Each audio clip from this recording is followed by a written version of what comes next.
మరోసారి పవన్ ఫ్యామిలీని టచ్ చేసిన రోజా గారు మార్క్ శంకర్ ఘటనపై మాజీ మంత్రి కామెంట్స్పై మెగా ఫ్యామిలీ సీరియస్. పసిపిల్లాడిపై రాజకీయం కోసం ఇలాంటి వ్యాఖ్యలు చేస్తావా అంటూ దుమ్మెత్తి పోస్తున్నారు.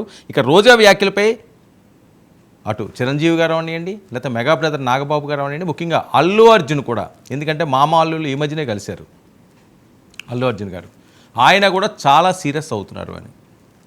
ఎందుకంటే పసిపిల్లోడు కదా, ఏం విభేదాలు ఉన్నా ఏమున్నా వేరే అంశాలు.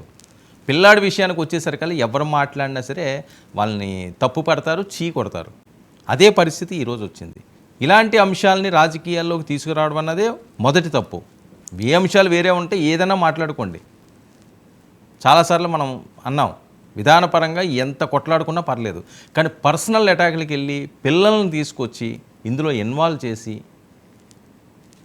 ఆయన వచ్చి ఏడుకొండలోకి అడగాలట. ఏడుకొండలోకి అడగడం ఏంటి అంటే, గతంలో వైఎస్ఆర్సీపీ హయాంలో వైఎస్ఆర్సీపీ ప్రభుత్వం ఉన్నప్పుడు అప్పుడు కూడా చాలా వచ్చినాయే ఆరోపణలు, అప్పుడు కూడా చాలా గొడవలు అయినాయే. మరి అప్పుడు అందరూ వెళ్ళి మెట్లుకి అడిగారా? మీరు నెలకి 4-5 సార్లు అక్కడే ఉండేవారేమో, ఎప్పుడు చూసినా మీరు అక్కడ కనిపిస్తుండేవారు.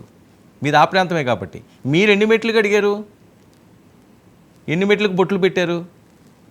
మీ మీద కూడా ఆరోపణలు ఉన్నాయి కదా. సో మనం ఒకరిని అంటున్నాము అంటే, ఒకరిని వేలెత్తి చూపిస్తున్నాం అంటే, మిగతా 4 వేలు మన వైపు చూపిస్తాయన్నది పాత సామెత. ఇప్పుడు ఏళ్ళు చూపించడం కాదు, మనం ఏం మాట్లాడితే దానికి కౌంటర్ వేరే రకంలో ఉంటుంది. అనవసరంగా ఇలాంటి అంశాల్లో తలదూర్చి పవన్ కళ్యాణ్ మీద పగ ఉంటే వేరే రకంగా చూసుకోవాలండి. ఎవరైనా ఒక్కరైనా సమర్థిస్తున్నారా దీన్ని? మీకు సపోర్ట్గా ఒక్కరైనా మాట్లాడుతున్నారా? మాట్లాడరు. ఎందుకు మాట్లాడరు అంటే, ఇది తప్పు కాబట్టి, మాట్లాడకూడని మాట కాబట్టి. సనాతన ధర్మాన్ని ఇంకొక అంశాన్ని తీసుకొచ్చి ఇందులో ఇన్వాల్వ్ చేయడం, ఏడుకొండలు కడుగు వచ్చి అంటే ఏంటి? డిప్యూటీ సీఎం నువ్వు ఏడుకొండలో వచ్చి కడుగు అంటే ఓకే, ఆయనకు అవసరమైతే నాకు అడుగుతాడు, ఆయన నేను మొక్కుంటేని. మన అన్నా లజీనవ గారు ఉన్నారు, ఆవిడ ఏం చేశారు? ఆవిడ మొక్కున్నారు, తలనీలాలు సమర్పించుకున్నారు. ఇంకా ఆవిడకంటే ఇంక భక్తి ఎవరికి ఉంటుందండి? మనం ఎప్పుడైనా సమర్పించుకోలేదు కదా. ఏమైనా మొక్కుంటేని వేరే రకంగా మనం మొక్కుని ఉంటాం, ఆవిడ ఆ రకంగా మొక్కున్నారు, చేసుకున్నారు. మనం ఆ సాహసం చేయగలమా? చాలామంది చేయలేరు, ఎందుకంటే మనం ఆన్ స్క్రీన్ కాబట్టి. అలాంటివి ఉంటాయి కదా కొన్ని. మనం నటించాలి, రాజకీయాలు చేయాలి, చాలా ఉన్నాయి మనకి షేడ్లు. సో అందుకని మనం అందులోకి వెళ్ళాం. సరే, వెళ్ళకపోతే వెళ్ళకపోండి, అది మీ ఇష్టం. దాని గురించి ఇప్పుడు ఏం పంచాయతీ అవసరం లేదు. కానీ ఈ రకంగా మాట్లాడడం అన్నదే చాలా సీరియస్. మెగా ఫ్యామిలీ జోలికి వచ్చిన వాళ్ళ ఆగ్రహానికి గురైన అది వేరే రకంగా ఉంటుంది. వాళ్ళని కంట్రోల్ చేయలేరు ఎవరు కూడా. ఇప్పుడు వివాదాల్ని మీరు ఏం చేశారంటే ఇంకొక అస్త్రం ఇచ్చినట్టు వాళ్ళకి. ఇప్పుడు వరకు బోమన కరుణాకర్ రెడ్డి గారు అందుకున్న అందాలన్నీ ఒక అంశం. ఇప్పుడు మీరు దీన్ని తీసుకొస్తే మొత్తం ఆ ఇష్యూ అంతా కూడా మీ మీద టర్న్ అయింది. ఇదే కోరు కుట్టించుకోవడం, దీన్నే అంటారు.